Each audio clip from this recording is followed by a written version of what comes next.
What did You're you live. What made you inspired to become a raw vegan?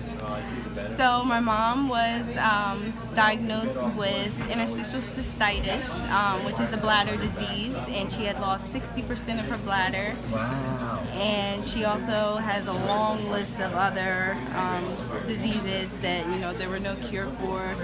And she was just constantly in pain all day. She was in bed all day, depressed, she was a hard person to be around, and as her daughter, it was really sad living with her this way and not being able to do anything about it. So she was on Facebook, and she was able to connect with this lady who had the same disease as she did, and the lady was telling her story about how she was able to heal herself through a raw diet. And after a lot of back and forth, my mom... Her name was Sunny? Sunny Morrow, yes.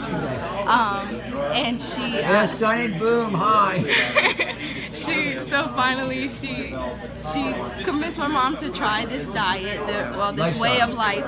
And so my mom made this switch, and I just saw like this flip in my mom, and I'm like, wow, and I started learning more and more about like the raw lifestyle, and like how much better it is, and like looking at the standard American diet and seeing all of its flaws and how we're not made for that. And so I made the change, and I've been learning more and more, and I feel good. I feel so much better. I'm so grateful that I look at it as a blessing now that what my mom went through, that I'm able to learn from it and teach my kids and friends and everybody. I do.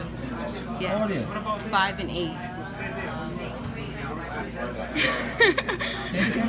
5 and 8. You're not 58. Huh? 5'58"? A 5-year-old and an 8-year-old. Oh, I said, holy, 5 and 8. No way she's 58. No. No way. I'm raw. Look That's good. why I look so good. You look so good. Damn. You look totally amazing. Yeah, 5 and 8. Mm-hmm. Wow, I love that. And your kids are raw vegan? They are not, but they're... It's tough, right? It is very tough. But, they're healthier than most kids. Yeah. So, you feed them whatever they want, or how's that work? No, well, when they're with me, then, they eat vegan. Right. With I push as much food as possible. Right. And when they're not with me, then I try to help them remember to be mindful of what they are eating. Yeah. And help them to choose, the better options out of, what other people are giving them when they're at school or when they're with their dad. It's tough, isn't it? It is so hard, and it's so hard for me because it breaks my heart every time they come home and they tell me what they ate, and try not to react to my that. daughter deals with that too. Yeah, it's difficult. I deal with that. Keep my mouth shut. Yes, it's hard to keep your mouth shut. It is, but things, my kids are in their 30s and 40s. They're like 40. They're 5 and 8. My grandkids are 5 and 8. But I keep my mouth shut. You do the best you can. Be an example, and I talk their heads off all the time. Right. Not reprimand them about what they're doing, but just telling them, this is good, this is what you want. This is why mommy doesn't eat this or do that.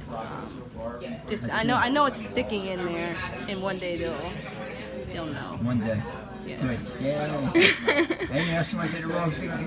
I love you. That's why I'm here. I love you. I love this atmosphere, the energy.